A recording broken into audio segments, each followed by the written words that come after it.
Hello, a lesson about the plural of nouns. Une leçon sur le pluriel des noms. En principe en anglais, le pluriel des noms se fait en ajoutant un S, comme en français. Et il est important que ce S soit prononcé. Donc le pluriel de a book, un livre, ce sera books. Je vous rappelle que le déterminant E disparaît au pluriel.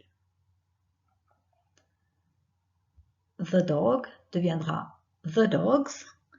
Soit vous parlez de chiens précis, si je dis regarde les chiens, on mettra the, soit vous parlez des chiens en général, les chiens sont les amis de l'homme, et à ce moment-là, vous ne le mettrez pas, vous direz simplement dogs. Et vous voyez bien qu'il est important là de prononcer le S du pluriel, parce que sinon, on ne saurait pas, quand on dit the dog, si c'est singulier ou pluriel, puisque le déterminant est le même. Donc prononcez bien ce S, c'est très important.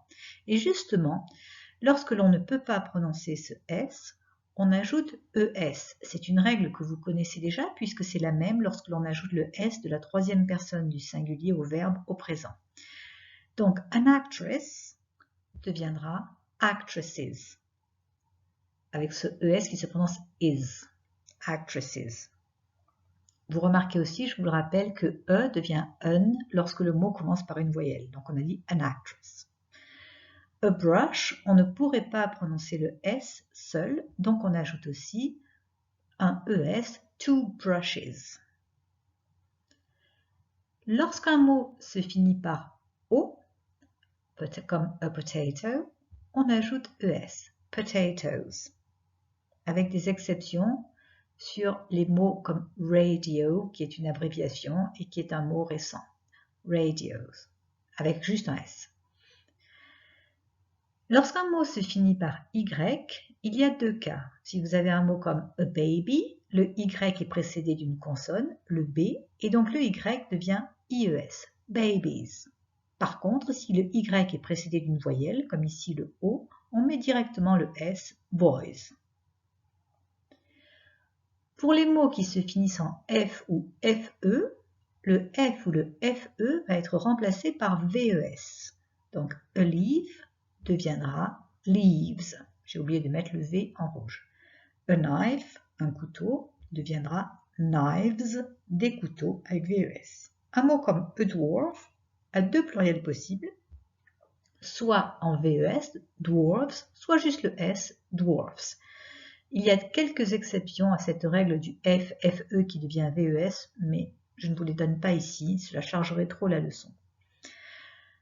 Ensuite, vous avez des mots qui ne changent pas au singulier et au pluriel. Ils sont en quelque sorte invariables. A sheep, un mouton. 4 sheep, 4 moutons, pas de S. A salmon, un saumon, vous remarquez que le L est muet. 3 salmon, sans S, et c'est le cas pour la plupart des noms de poissons d'ailleurs. Et puis vous avez des mots comme a series, qui restent pareil au pluriel, 2 series.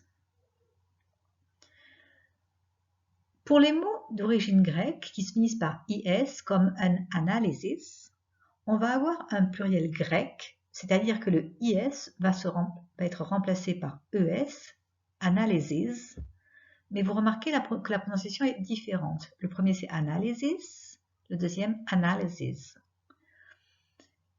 Et enfin, pour les mots en UM, d'origine latine comme a medium, un moyen, ils feront un pluriel latin en A, media, et vous le connaissez, et c'est d'ailleurs pour cela que les médias s'écrivent sans S, parce que c'est déjà un pluriel.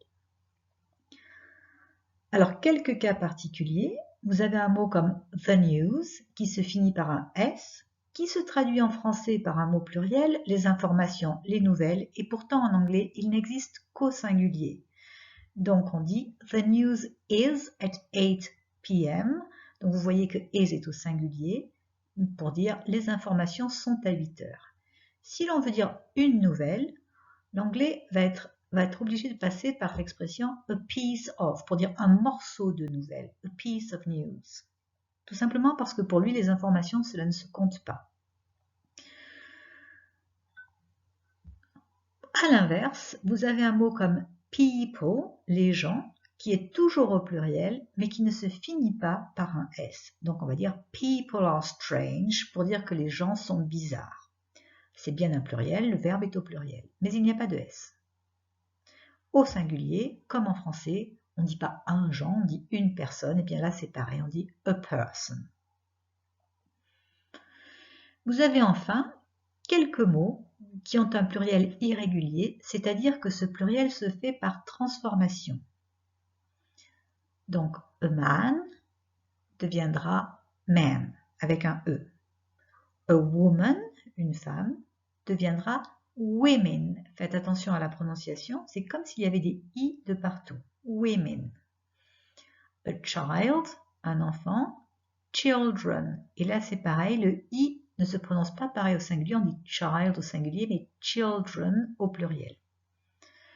Un ox, un bœuf, deviendra oxen au pluriel. A foot, un pied, deviendra feet.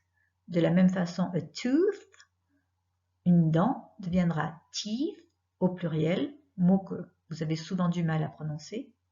A goose, une oie. Geese, des oies. A mouse, une souris, que vous connaissez grâce à Mickey Mouse, deviendra mice, les souris, et de la même façon, a louse, un pou, deviendra lice, des poux. Voilà, ce sont les règles principales du pluriel des noms en anglais. Il y a d'autres exceptions, il y a des particularités, mais vous avez ici la base de ce qu'il faut savoir. Goodbye!